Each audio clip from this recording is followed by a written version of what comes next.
네, 글로벌 이슈 플러스 들어왔습니다. 정말 하루하루 진짜 눈 뜨고 나면 세상이 달라져 있는 그런 역사적인 나날들을 우리가 지금 살고 있는 것 같죠.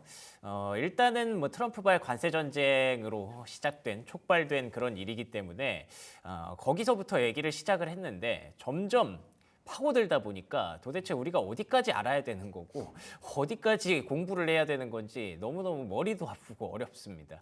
그리고 결국에는 이제 조금씩 좁혀지는 것 같은데 미국과 중국의 정면 대결을 준비하기 위한 과정들이 아니었나라는 생각이 들어요. 지금부터는 얘기를 좀 좁혀보도록 하죠. 미국과 중국의 무역 전쟁 그 얘기로 오늘 권혁준 경제평론가와 얘기 나눠보도록 하겠습니다. 안녕하십니까? 네, 안녕하십니까? 네, 반갑습니다. 결국에는 중국 빼고 다 유예시켜줬습니다.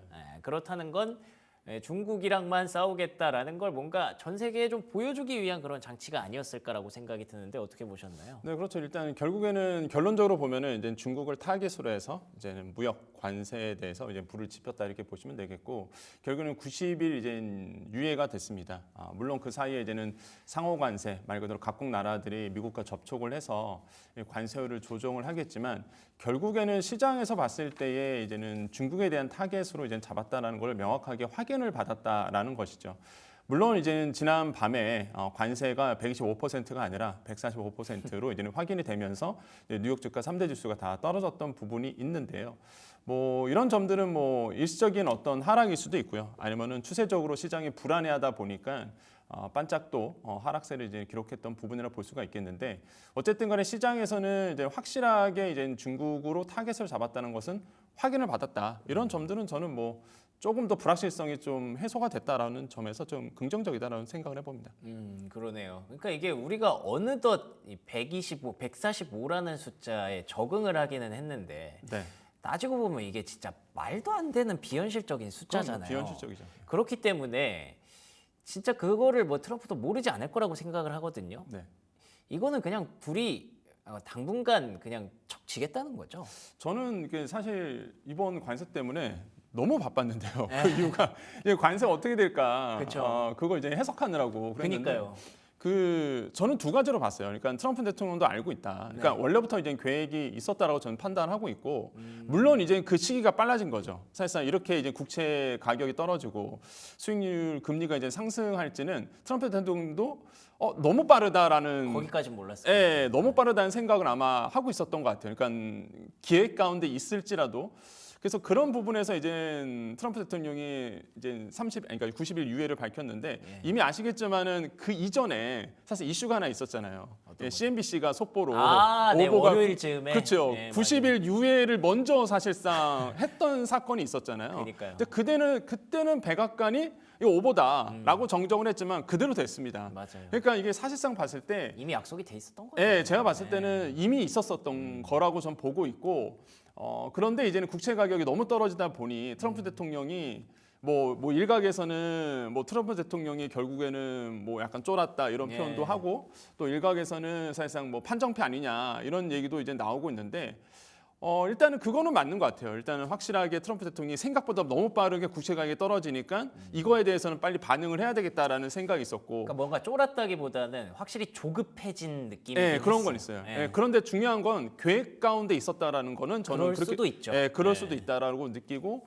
그래서 국채 가격이 떨어지고 수익률이 올라진다 그러면 이미 아시겠지만 일단 패권에서 달러 패권이 흔들립니다. 그렇죠. 그다음에 이제 두 번째로 본다 그러면 시장 금리가 따라서 올라간단 말이에요. 그러면은 막대한 부채, 뭐 단위가 경단인데 미국의 부채가 이거 감당할 수 있겠냐라는 거. 그렇죠. 이런 점들이 봤을 때 그리고 또 하나가 이자가 올라가면 금리가 올라가면 기업들이 사실상 이제 시장 금리가 올라가니까 금융 조달 비용이 커진단 말이에요. 지금이나 가뜩이나 여기서 경제 불확실성이 커지고 둔화가 나오는 상황에서 이거 기업들이 더 위축될 가능성이 있거든요. 당연하죠. 장기적으로 보면은 더 경기가 둔화될 수 있기 때문에 좀 빠르게 트럼프 대통령이 이제 제스처를 좀 바꿨다 이렇게 보시면 되겠고 이런 점들이 아마 시장에 계속적으로 이제는 영향을 주지 않을까라고 보고 있습니다. 그래서 어제 이슈는 확실하게 관세가 20%포인트 정도 더 높아졌기 때문에 시장에서는 약간 눌려 있었다라고 보시면 되겠고요.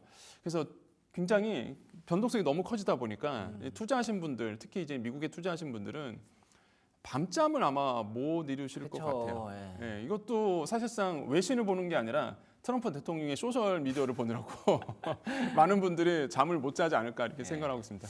그러니까요. 뭐 외신조차 이제 가짜 뉴스라고 치부를 해버리니까 CNBC도 90일간의 유예 사실 마친 건데 이게 또 가짜가 된 거잖아요. 네. 그러니까 이제 소셜 미디어만 계속 봐야 되는 그런 상황이고 말씀하셨던 것처럼 금리에 굉장히 민감하게 반응하는 건 맞는 것 같습니다. 지금 제일 문제가 되는 게 뭐냐면 금리가 올라가는 것도 문제지만 수익률이 올라가는 것도 문제지만 주식 가격은 계속 떨어지고 있는 상황에서 그게 갑자기 급등을 했단 말이에요. 이게 제일 지금 정부 입장에서는 원하지 않는 그런 시나리오일 수 있거든요. 그래서 요거를 계속 보고 있으면 트럼프 대통령이 이렇게 유연성을 발휘할 수도 있구나라는 정도를 우리가 배웠다라고 생각을 하고요. 여기까지 시나리오에 있었는지 없었는지는 모르겠지만 어쨌든 만약에 그렇게 된다면 금리가 훨씬 더 지금부터 더 중요해질 것으로 보이는데 어디까지 우리가 좀 상단을 봐야 될까요? 정말로 뭐 5%막 그렇게 가고 그렇진 않겠죠? 그렇게 가면은 시장은 거의 폭락하지 않나요? 그 전에 또 트럼프가 또 네. 뭔가 좀 보여주겠죠? 그래서 네. 저는 사실상 지금 변동폭이 커졌지만은 네. 트럼프 대통령이 지금 제스처를 바꿨던 것처럼 네. 시장을 계속 모니터링하고 있다라는 점에서 저는 뭐 팩트만 지금의 이제 거시 환경만 본다 그러면 좋진 않은 상황이라도 네.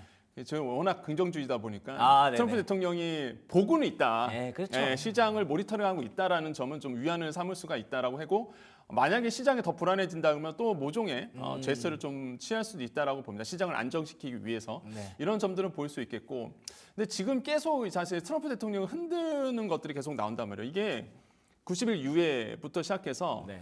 트럼프 대통령이 얘기했던 것에 대해서 이게 미국은 정가는 이게 약간 정치 색에 따라서 또한 언론들도 마찬가지입니다. 이거를 좋게 평가하는 쪽도 있고 아, 그렇죠. 나쁘게 평가하는 쪽도 있어요. 그럴 수 있죠. 그러니까 민주당 쪽에서는 트럼프 대통령이 판정 패했다, 쫄았다. 실패했다, 쫄았다 이런 표현을 쓰는 거고 이제 약간 공화당 측의 언론이라든지 아니면은 뭐 패널들 이런 분들 같은 경우에는 이제 거래 기술이다. 제가 지난번에 트럼프 대통령의 자서전 거래 기술 말씀드렸잖아요. 이 거래 기술이다라는 이제 표현을 씁니다. 이건 다 사실상 거래의 한 부분이고 이것이 결국에는 미국 경제를 좋게 할 것이다. 뭐 이런 이렇게 표현을 한단 말이에요. 그런 점을 봤을 때에 지금 시장의 흐름은 확실하게 좀 양갈래 거래져 있고 또 하나가 재밌는 게 지금 어떤 얘기가 나오냐면 사실상 지금 이제는 내부자 거래에 대해서 좀 민주당 쪽에서 계속 거론을 하고 있단 말이에요. 그러니까 이런 거죠. 사실상 이젠 사라고 했잖아요.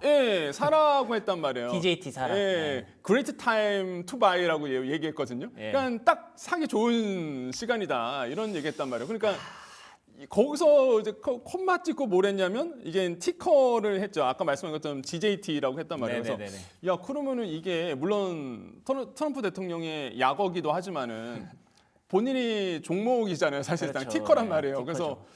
그래서 이거 내부자 거래 아니냐. 그 누가 알고선 또 샀을 수도 있고 실제 그날 전전날 이제는 증가폭이 21% 증가했거든요. 상승했거든요. 그러니까 야 이거 내부자 거래에 있는 것도 아니냐 이러면서 사실 흔들기로 들어가다 보니까 트럼프 대통령 입장에서는 과연 이거를 어떻게 버텨낼 수 있냐에 따라서 또 달라질 것 같아요. 근데 왜 제가 자꾸 트럼프 대통령의 목소리에 주목해야 된다고 말씀드리냐면 네. 펀더멘탈이 흔들리는 게 아니잖아요. 아, 그렇긴 사실상. 하죠. 맞아요. 뭐 기업들이 이렇게 주가가 등락이 이렇게 변동성이 커지는 게 뭔가 펀더멘탈이 흔들려 갖고 등락폭이 커지면은 이해는 되는데 그게 아니라 트럼프 대통령의 말에 그 관세 이슈 그 말 한마디에 변동성이 너무 커지다 보니까 지금 답이 없어요. 그냥 트루스 소셜 보셔야 됩니다. 그렇죠. 맞아요. 네. 그냥 보셔야 돼요. 그냥 그거 보면서 트럼프 대통령이 또 무슨 얘기하나 이거 볼 수밖에 없는 상황이거든요. 그래서 이런 점들이 조금 좀 안타깝게 좀 느껴진다라는 생각을 해봅니다. 아, 그렇죠. 이게 뭐 다른 거 다 차치하고라도 뭐 흔들기, 뭐 트럼프를 믿는 쪽 이런 거 다 차치하고라도 그냥 제가 제일 마음에 안 드는 건 한 사람에 의해서 시장이 너무 오르락내리락 한다는 거죠. 이게 사실 원래 자본주의라는 것을 그래도 조금 긍정적으로 바라봤을 때 어쨌든 시장 논리에 의해서 움직여야 되는데 말씀하셨던 펀더멘털에 의해서 움직여야 저희가 이제 조금 계산도 서고 이렇게 바빠지지도 않고 맨날 이렇게 해석할 필요도 없는 건데 근데 그걸 계속 보고 있어야 되는 게 근데 이거 불평불만하면 뭐 하겠습니까? 결국에는 그렇게 시장이 왔고 시스템이 그렇게 정착이 됐으면 우리가 또 거기에 적응하는 것밖에 방법이 없다고 생각을 해서 앞으로도 열심히 제가 또 트루스 소셜 보도록 하겠습니다. 그나저나 이제 중국 입장에서 아까도 좀 그런 얘기가 있었는데 트럼프 대통령이 요거 건드리면 반응하는구나를 이제 좀 알았잖아요. 네. 그런 상황에서 중국이 오히려 시간은 본인들의 편이다라고 생각할 수도 있지 않을까. 네. 그런 시나리오도 좀 제기되고 있거든요. 어떻게 보십니까? 그러니까 저는 사실상 트럼프 대통령을 좀 우호적으로 보고 있는 편이다 네네네네. 보니까 과연 트럼프 대통령이 그렇게 호락호락하는 인물일까? 또 뭔가 카드가 또 있을 네, 것이다. 있을 거다라고 보고 있는데 일단 중국이 대처할 수 있는 게 전 세 가지로 뽑아요. 첫 번째로 이제 무역 전쟁이고 관세 전쟁이다 보니까 당연히 이제 환율 전쟁까지 갈 겁니다. 그럼 위안화 평가절하 할 거예요, 분명히. 그래서 평가절하 해갖고 사실상 이 관세율에 대해서 사실상 상쇄시킬 가능성이 있고요. 네. 이런 거는 뻔한 스토리입니다. 왜 그러냐면 트럼프 1기 때 트럼프 대통령이 그 당시에 다 우리가 복기를 하셔야 돼요. 예, 우리가 트럼프 1기 때 무슨 일이 있었는지 네네. 똑같이 했었습니다. 오. 예, 그래서 무역 전쟁 일으켰고 그랬죠? 그때 중국이 실제적으로 위안화 평가 절하하면서 반응을 했었거든요. 네. 이번에도 분명히 평가 절하할 거고 환율 전쟁까지 갈 거고요. 중국이 대처할 수 있는 게 이게 이제 시나리오 하나고 또 하나 할 게 바로 미국산에 대한 대두. 이거는 미국이 제일 싫어하는 거거든요. 그렇죠. 1기 때 어떠냐 그러면은 미국산 대두 수입 줄이고요. 브라질산으로 많이 수입했었습니다. 예. 수입 다변화했었거든요. 미국이 그 당시에 굉장히 곤란했었어요. 예, 그래서 이 부분에 대해서 아마 중국이 또 다시 이제 거론할 거고 마지막 이제 세 번째로 본다 그러면 역시나 그 1기 때 그랬죠. 중국의 애국심 고치. 그러면서 불매 운동. 맞아요. 예, 불매 운동. 그래서 이제는 기억하시잖아요. 맥도널드 막 간판 부기고 막 그랬었단 말이에요. 그 당시에. 근데 요즘도 또 그게 되나요? 중국이 아직까지도? 지금 뜨겁죠. 미국, 그래요? 중국 입장에서는. 그래서 이 세 가지가 아마 동시에 이제는 할 겁니다. 그렇게 반응할 건데, 근데 이제는 재밌는 게 1기 때 중국이 저는 그렇게 표현합니다. 약간 중국이 먼저 화해 제스처를 이제 내밀었다라는 거죠. 결국에는 보시면은 중국에서 미국으로 들어가는 게 미국에서 중국으로 들어온 것보다 5배가 많습니다. 그러면 시간이 갈수록 사실 중국 쪽에서는 불리해지는 거예요. 관세 때문에. 네, 관세 때문에. 왜냐하면 교역량을 본다 그러면 훨씬 더 지금 중국이 유리하거든요. 더 많이 수출하고 있기 때문에. 그 트럼프 대통령이 그거를 알고 있는 거예요. 본인 소셜에서도 얘기를 남겼고 시간이 지나면 우리 편이다. 누가 더 피해를 볼 것 같으냐. 이런 표현을 썼거든요. 그러니까 결국에는 1기 때도 그랬고 중국이 먼저 꼬리를 내려서 좋아 그러면은 1차 무역 합의를 했었잖아요. 2019년 말에 했었습니다. 그러다가 사실상 이 효력이 발행되지 못했던 게 그 다음 해에 바로 코로나 터져갖고 이게 쫙 흐지부지 맞아요. 됐었어요. 예. 예, 흐지부지 됐었지만 그래도 먼저 사실상 중국이 화해 제스처를 내민 건 봤거든요. 그래서 사실 화해되고 사과하고 막 이러면서 유예하면서 사실 트럼프 대통령은 재선까지 꿈꿨던 것 같은데 맞아요. 시장 반등시키면서 근데 거기서 코로나가 딱 예, 이렇게 코로나 막아버렸죠. 터졌죠. 예. 그래서 이제는 모든 게 딱 흐지부지 됐었는데 맞죠, 예. 그래서 일단은 우리가 1기 때를 보더라도 이번에도 아마 저는 반복되라 봅니다. 결국에는 중국이 먼저 사실상 유화적인 예, 뭔가를. 유화적인 제스처를 취할 거고 네. 그거를 이제 트럼프 대통령의 거래 기술이죠. 그래? 못 이렇게 약간 와 하면서 국민들을 그렇죠. 이제 다스리면서 약간 이렇게 좋은 얘기를 하면서 포장하면서 이게 받아주는 거죠. 그러면서 이제는 어느 정도 마무리되고 그때 되면은 다시 한번 이 펀더멘털 흔들린 게 아니었으니까 예. 주가가 다시 한번 폭등하게 되는 예. 1기 때처럼 그거 고스란히 일어날 거라고 좀 보고 있어서 지금 이제 주가가 흔들리는 거 너무 이제 걱정할 필요는 없다고 좀 보거든요. 네. 예, 너무 걱정할 필요 없다. 언젠가는 다시 한번 만약에 이제는 기업에 대한 펀더멘털이 흔들렸으면 저는 걱정했을 것 같은데 그렇죠, 그게 그렇죠. 아니기 때문에 너무 그 지금 걱정할 필요 없다라고 말씀드립니다. 만약에 이제 진짜 그 코로나 같은 또 변수가 터지지만 않는다면 그렇죠. 그러면 또 문제가 될 수 있지만 그런 일만 없다면 아마 트럼프 대통령은 이렇게 계속 시나리오를 아마 짜고 있을 겁니다. 그리고 1기 때 사실 이런 얘기들이 있어요. 중국이 많이 배웠다. 트럼프를 상대하는 방법을. 네. 근데 반대로 트럼프도 중국을 상대하는 방법을 1기 때 많이 배웠을 거거든요. 맞습니다. 4년 동안 또 열심히 공부해서 돌아왔을 거고 지금이 어떤 정치적인 수사일 가능성이 좀 높아서 가끔 오늘 같은 경우에는 보다 보면 제가 경제 방송을 진행하고 진행하는 건지 정치 외교 방송을 하는 건지 잘 모르겠는데 혹시 히토류 건드릴지는 않을까요 혹시? 히토류 당연히 이제는 중국 쪽에서는 아니 근데 이미 발표했잖아요. 네. 예, 히토류에 대해서 이제는 수출에 대해서 규제를 좀 하겠다라고 그러니까요. 얘기를 한 상태입니다. 막 완전히 막 제한하거나 막 그렇게까지 가는 거예요? 저는 갈 거라고 봐요. 오, 만약에 그래요? 이대로 쭉 간다 그러면 중국 입장에서는 가장 강력한 무기가 또 광물이거든요. 그쵸. 그 중에서도 사실상 희토류, 그쵸. 그러니까 희귀한 광물이 있는 흙, 이거에 대해서 이제는 수출을 이제는 사실상 이제 막을 수도 있다. 그렇게 되면 IT 전자 쪽, 특히 반도체 쪽에서는 그쵸. 영향을 받을 수밖에 없거든요. 그래서 이게 또 중국의 강력한 무기이기도 무기가 될수 한데 있죠. 지금 계속 거론은 하고 있습니다. 하고 있지만 과연 이게 정말로 규제가 돼서 물론 지금 어느 정도의 규제를 하고 있는 걸 알고 있지만 이게 문제화 될지는 좀 시간이 좀 지켜보셔야 될 것 같아요. 그렇죠. 이거는 사실 둘 다 서로 건드리지 말았으면 좋겠다고 생각하는 그 선이기 네, 네. 때문에 혹시 이번에 막 둘이 진짜 폭주해가지고 그렇게 건드릴까 싶었는데 거기까지 가는 거를 둘 다 원치 않을 거니까. 맞습니다. 네, 알겠습니다.